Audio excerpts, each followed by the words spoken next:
Sona Group of Industries chairman chair an awesome event in Lagos with attendance from corporate players and advertisers. Find out what went down at these Advan events.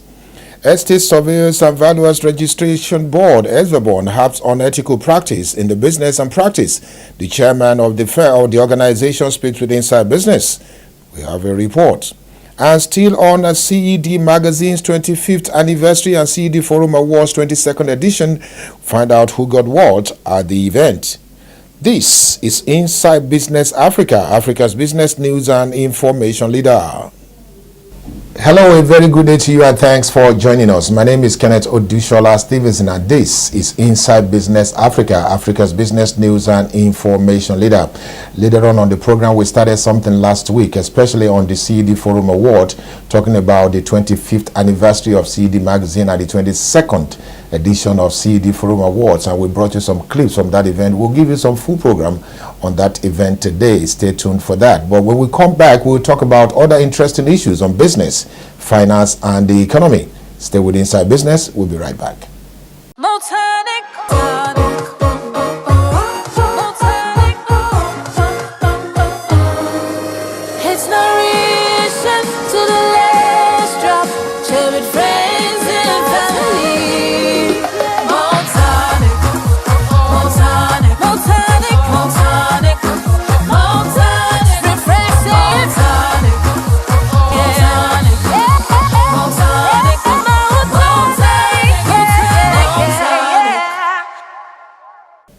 Welcome back. It's still Inside Business Africa, Africa's business news and information leader. The event was Advan event. Advan is Association of Advertisers in Nigeria. They had an event in Lagos where the chairman of Sona Group of Industries also was the chairman of the occasion, where he spoke about the importance of advertising to build corporate presence globally.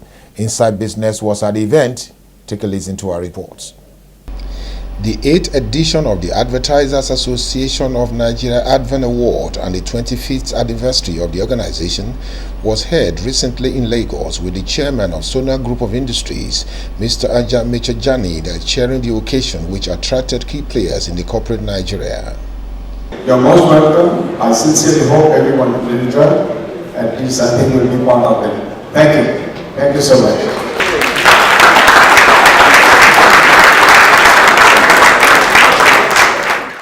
In the spirit of the 25th anniversary celebration of Advan, several awards were presented to deserving organizations and brands.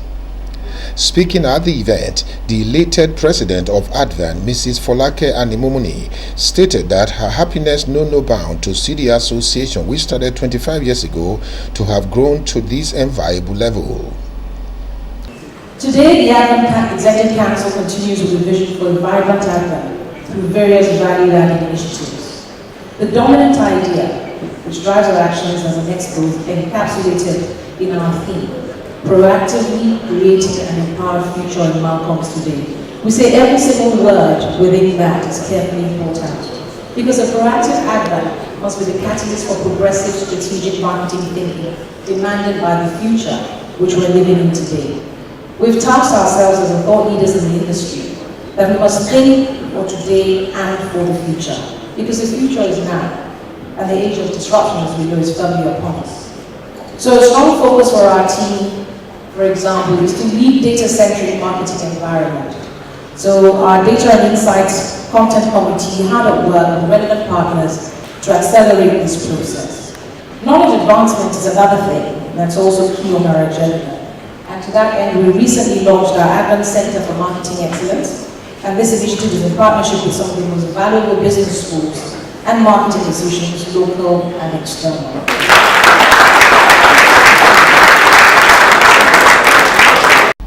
Sona Group of Industries chairman, who was quite pleased with the Advan for attaining the enviable height, was nominated to chair the event in line with the group's contribution to Nigeria's economic development and the firm's philosophy of contributing to the society in terms of corporate social responsibility. Congratulations to Advan, and so many organizations also went away with awards at that very awesome event, where the chairman of Sona Group of Industries just chaired the event. We'll bring you some other information on Sona Group of Industries activities in the next edition of Inside Business Africa. When we come back, right after this commercial break, we'll talk about Estate Surveyors and Valuers Registration Board and the issue of ethical practice in the industry. Stay with Inside Business. We'll be right back.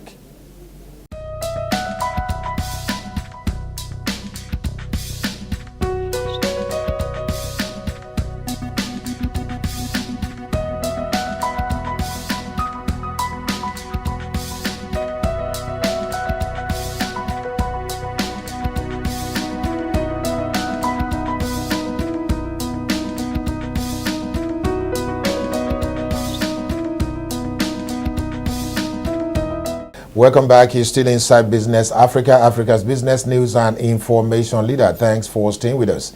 Estate surveyors and valuers, there are quite a number of them practicing in Nigeria, thousands. And indeed, one of the major concerns of the ESVA board, that's the registration board, is the issue of ethical practice and integrity.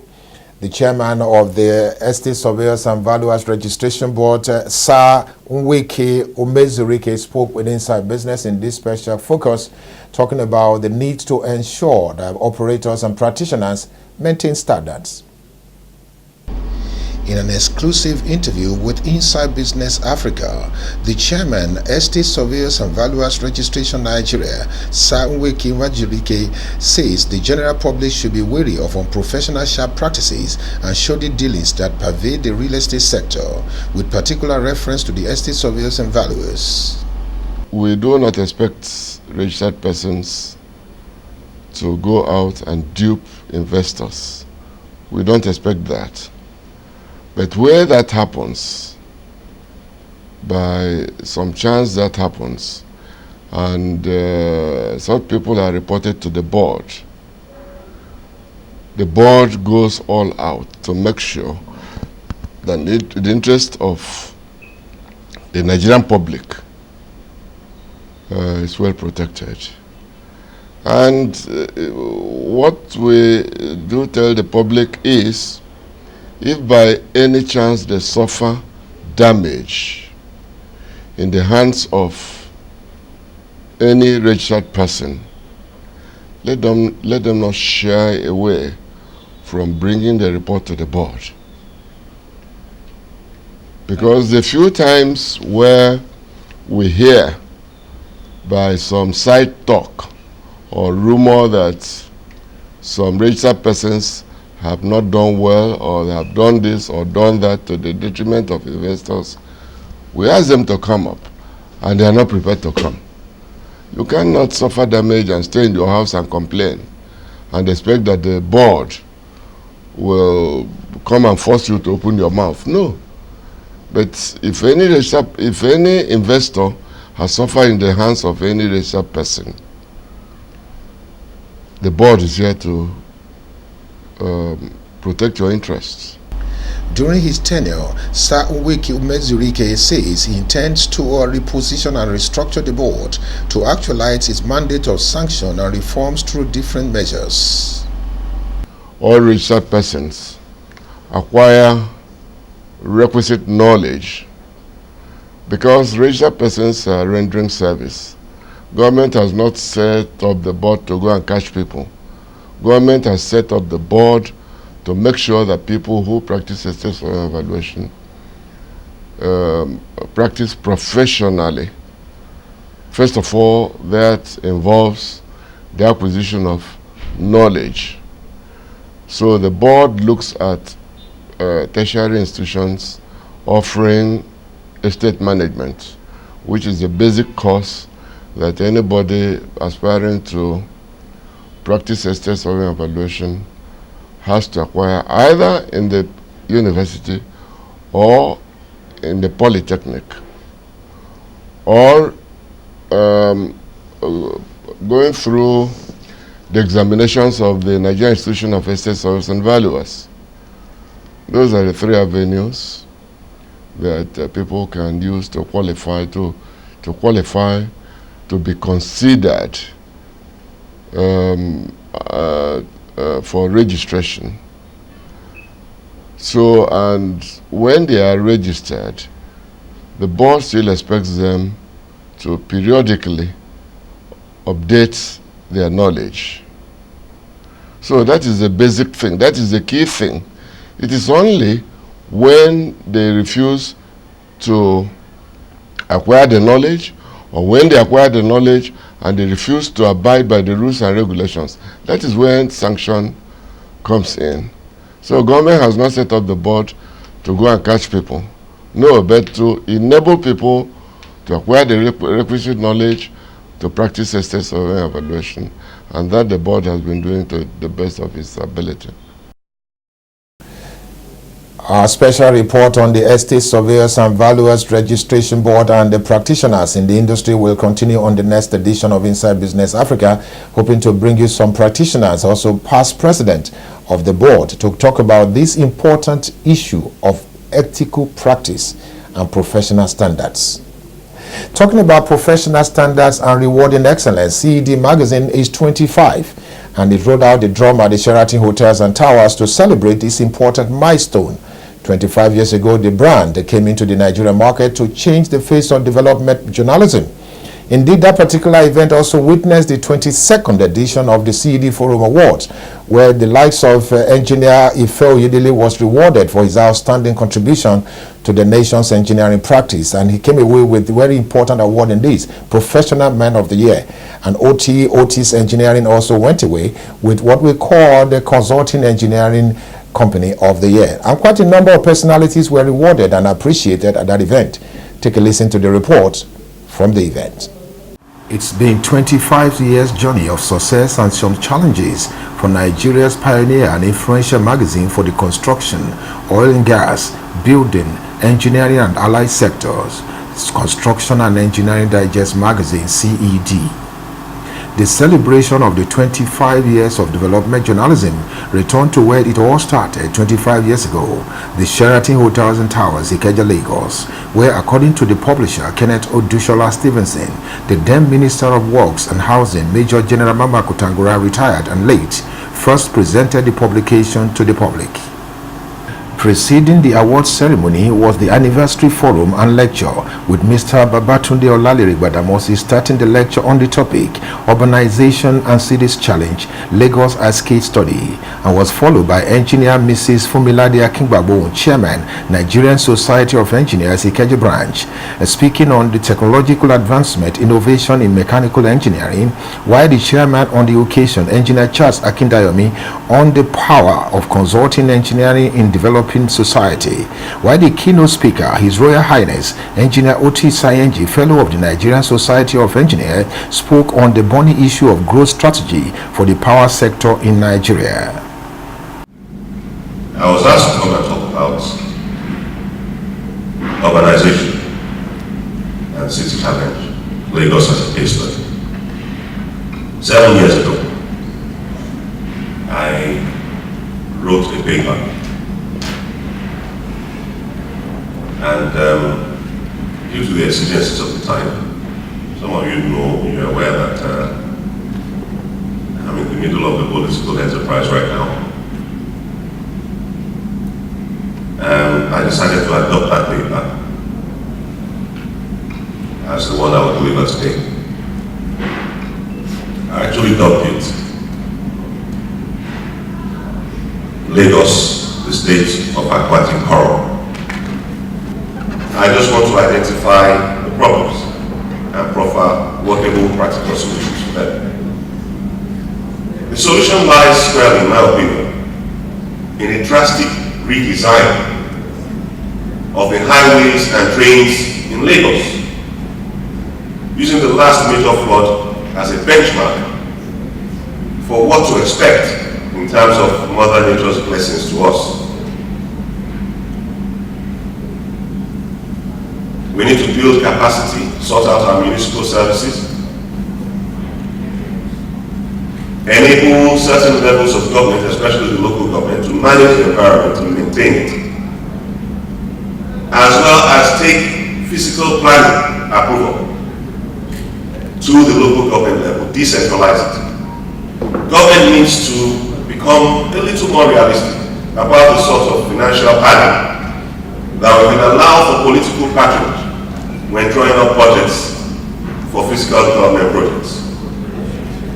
I'm not targeting any political party here because all are guilty across Nigeria. You will agree with me that some of the costs being claimed for projects across the country belong firmly in the realm of fantasy, being the construction professionals that you are. We know the cost of granite. We know the cost of logistics to deliver the granite to the sites. We know the cost of asphalt. And we know how much we charge as construction professionals.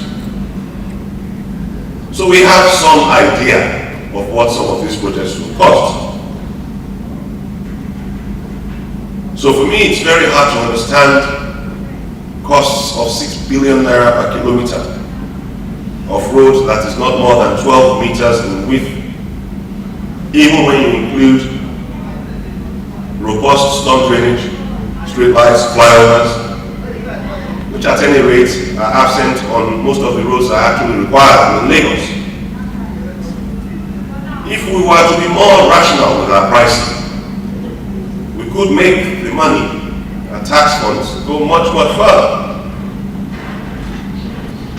I sat down and carefully costed, for instance, the Lekki-Epe Expressway, with a 4-lane expansion, turning it into an 8-lane facility, 7 flyovers, street lights in the median and other sites, no fences. Some of the cost savings will come from the lack of fences, no toll plazas. And it came to roughly about 600 million. We invest more heavily in our security men in terms of their welfare.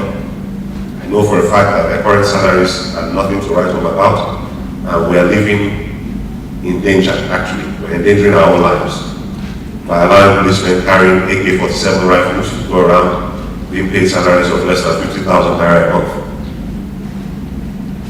We're kidding ourselves. It's not enough. We need to do better, and we can. If there's any state in Nigeria that has the resources to build a brand new economy on the 5 legs that I'm planning, and I'm not campaigning here, guys, it is Lagos. Thank you all very much.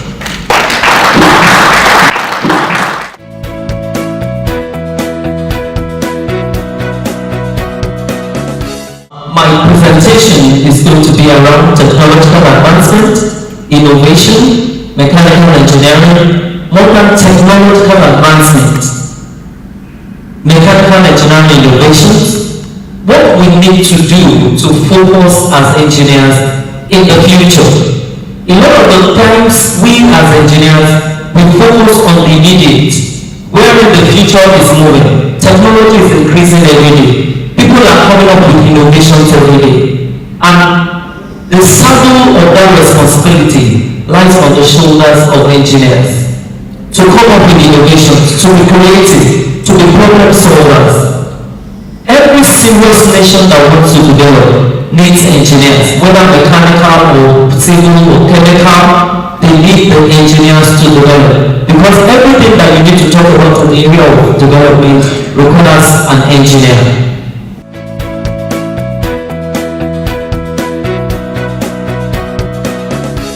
The Association of Consulting Engineers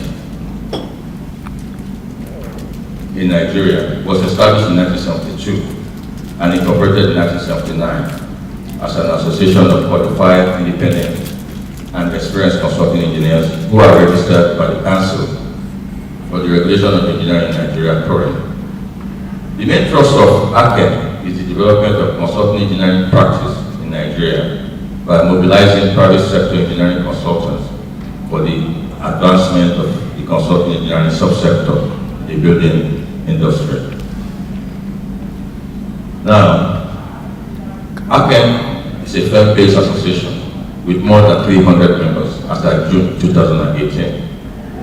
Members' offices are located across the 6 geopolitical zones in Nigeria, including the federal capital. Next few slides I'd like to show some of the things that, examples that have been carried out by ACE members. Next slide. They are quite familiar. Central Bank of Nigeria, Federal Secretariat of Abuja, Nestle Gate Factory, Shagamu.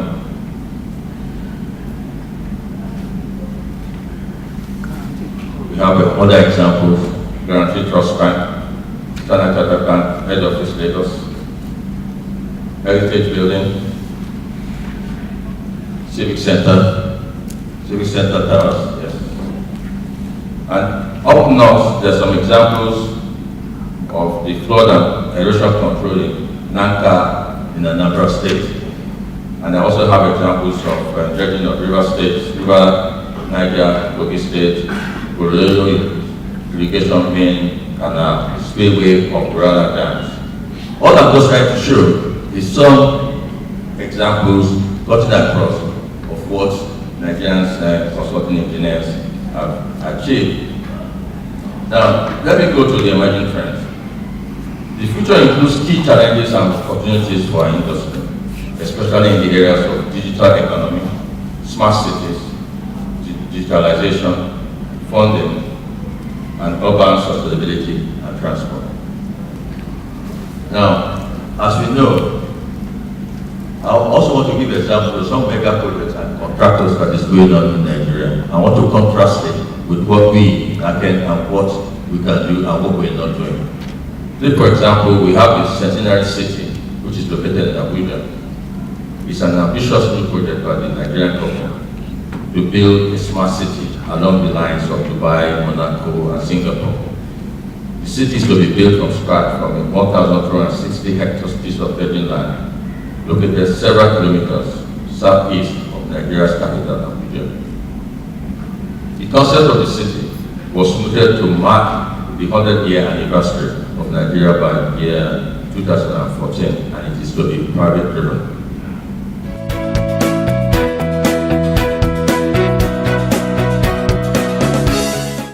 Distinguished ladies and gentlemen, I am supposed to talk on growth strategy for power sector in Nigeria. And some of us begin to say that, oh, we do mini refinery. The refinery in Warri, 100,000 barrels per day. Many refineries will be, some will be 500 barrels, some will be 1,000 barrels. So you will have 100 small such refineries scattered all over the place, and then spewing bottoms and all such wastes all over the place. Rather than running the central plant that will give you 100,000 with all the economics of scale, and also dealing with the matter of that political office holders shouldn't be disturbing, these economic businesses. Because if you continue to disturb them, they will die. It is the same thing, with power. Solar is good, but the biggest thing you can achieve with solar is that if it's in America, for example, they knew by as far back as 15 years ago with the level of the technology at the time, and they were at that point, 2007, they were doing 1 million megawatts a year. That's what they needed. And they projected with the technology as at the time that if you did solar PVs in an area 100 miles by 100 miles, it will give you 1 million megawatts. That is what America needed, But they have not done it. They have not done it. Half of the power they are using today still comes from coal. They are doing solar where it is convenient to do. They are, of course, doing a lot of hydro. They are doing biomass and other things. But you don't come and begin to assume that when you begin to rely on these minority levels of play, that it will take care of your base load. That's not possible. So we have to, get it clear that we must rely on an energy mix that brings in the different sources to complement each other rather than to displace, one or the other in a rather drastic way that is not going to give you the service that is needed. Guests were given the opportunity to participate at the forum when speakers were assembled for the conversation session of the event, with guest panel comprising the speakers and joined by Engineer Ifeoluwa Oyedele, Executive Director, Engineering and Technical Services, Niger Delta Power Holding Company of Nigeria, and Town Planner Mrs. Kehinde Catherine George, Fellow of the Nigerian Institute of Town Planner, first female town planner in Africa. I think that the problem of Nigeria is indiscipline and incompetence. When we were sitting down here, you had so many telephones ringing, and they were ringing at the very highest level. That's indiscipline. No nation can progress without discipline. I have been to a few countries, the so-called Dubai and all of those countries. Their roads are like our city roads. But I say to people that it is not the number of policemen on the road that keeps the road neat, or the number of people they have. It's the determination of a greater proportion of the people not to stain their roads. And incompetence, I don't know when it started. When we talk about the COGs of this world, the reason why they could not be lured or they could not be tempted to be corrupt because they were competent. Nobody would threaten to remove them anyhow. Congratulations to all the organizations and professionals that went away from on that award ceremony put together by CED Magazine, titled CED Forum Award, the 22nd edition. We will continue to appreciate your contribution to the development of that particular brand in the market. Talking about the brand, Inside Business Africa, the Top Brands Award will be holding on the 7th of December. It's also going to feature Corporate Governance Award, and the likes of Sona Group of Industries will be coming away with some award, and also Stallion Group, and quite a number of organizations will be recognized on that day. And if you are nominated, please also let us have your confirmation, as the event is drawing very, very close, and we are putting all the finishing touches to ensure it's an awesome event that will roll in the 2019. Indeed, don't forget, it's been Inside Business Africa and Kenneth Odishola Stevenson presenting. Thanks you again for watching. See you next time.